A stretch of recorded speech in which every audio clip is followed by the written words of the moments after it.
Hari Hari.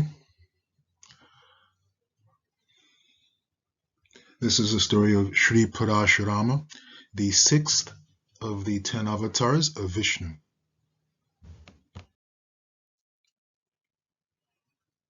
King Gadhi was a Kshatriya king. A Kshatriya is a person who protects others. They are often kings, administrators, leaders in society. Those are Kshatriyas, but they offer protection to others. King Gadhi was a powerful Kshatriya king. He had a daughter. Her name was Satyavati.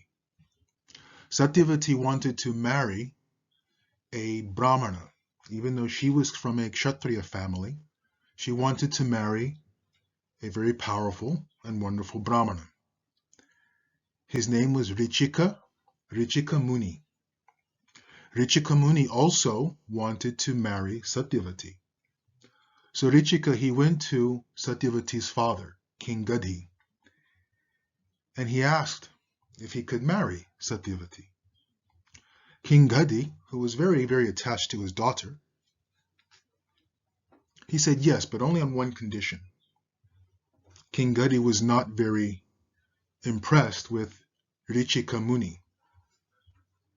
As a Brahmana, Brahmanas are not often very wealthy, so King Gadhi wanted to make sure that this seemingly poor Brahmana, Muni, could take care of his daughter. So Gadhi said, on one condition, I want you to bring me something very, very unique that no one in the universe has possession of.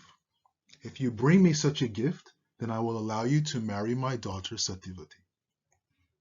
So Richika Muni, he said, sure, what is it? So King Gadhi, he said, I want you to bring me 1,000 pure white horses. 1,000.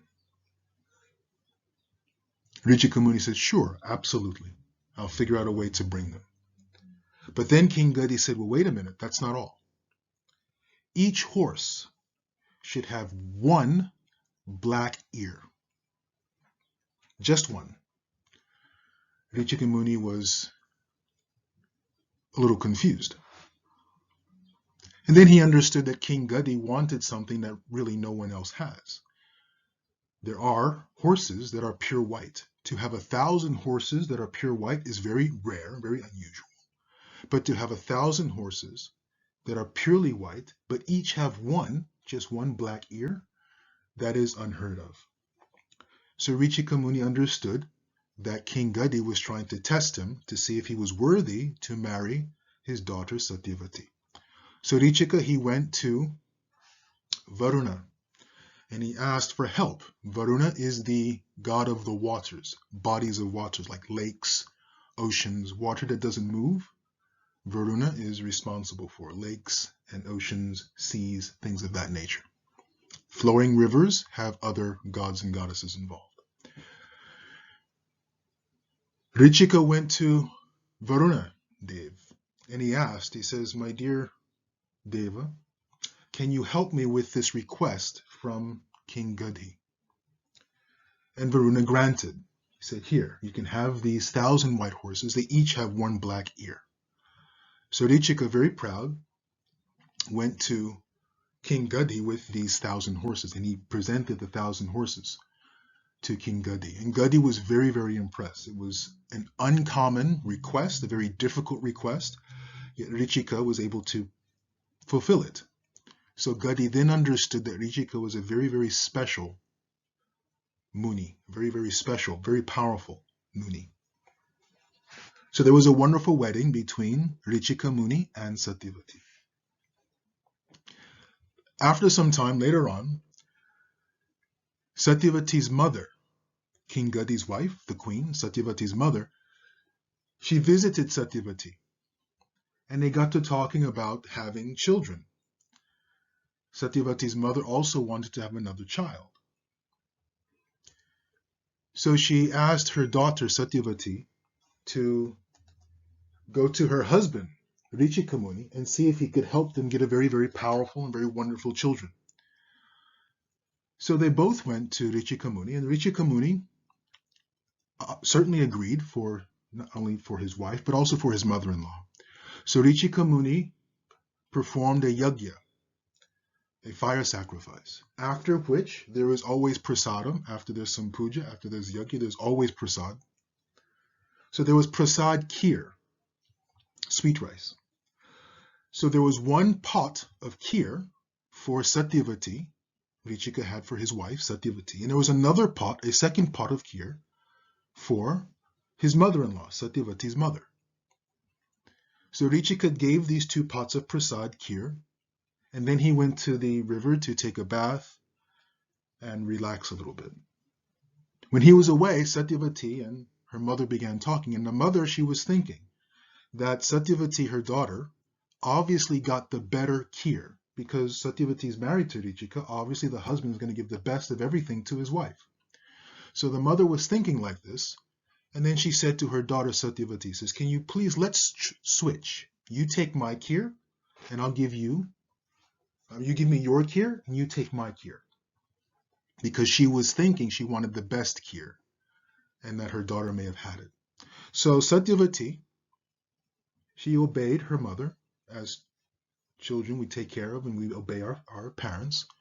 So Satyavati, obeying her mother, she did that. She swapped. She took her mother's kheer and gave her kheer to her mother. And then they both drank it. Richika Muni came back from the river, nice and refreshed, and they told him what they did. And Richika Muni says, well, that was not a very good idea.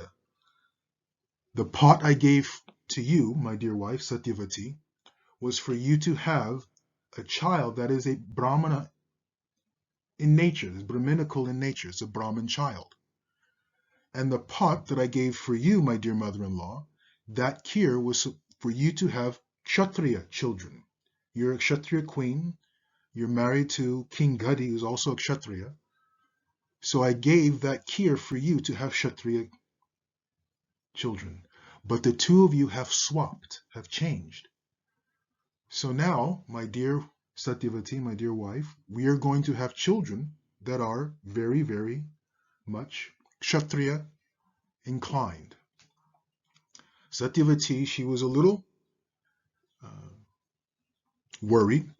She says, is there anything you can do? Because, of course, we are now living as Brahmins, we're living in your ashram. We have to, it's best if we have children of that nature, Brahmin children.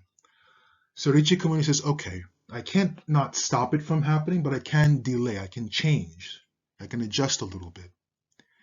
So our child will be a Brahmin child, like we are. But our grandchild will have to be of a Kshatriya nature. Satyavati had to accept it. And in due course of time, Richika and Satyavati gave birth to a son. The son's name was Jamadagni, and he was Brahmana, just as Richika Muni promised. Jamadagni was a Brahmin boy. He grew up and he married another Brahmin lady. Her name was Renuka. So Jamadagni married Renuka, and they had 5 children, like the 5 Pandavas, but not the 5 Pandavas. They had 5 children. The youngest child, his name was Rama. They named him Rama. He was the youngest of 5 brothers. Named him Rama. The youngest of 5 children. Named him Rama. However, Ram, he was very, very good at going to the forest and cutting wood for his father Jamadagni to perform fire sacrifices. So he was always carrying an axe. And the Sanskrit word for axe is Parashu. So everyone called him Parashurama, because all he was very good at, he enjoyed doing the service, the duty, the responsibility of cutting firewood for his father's daily morning and evening yagyas. So we'll end there and continue later. Hari Hari.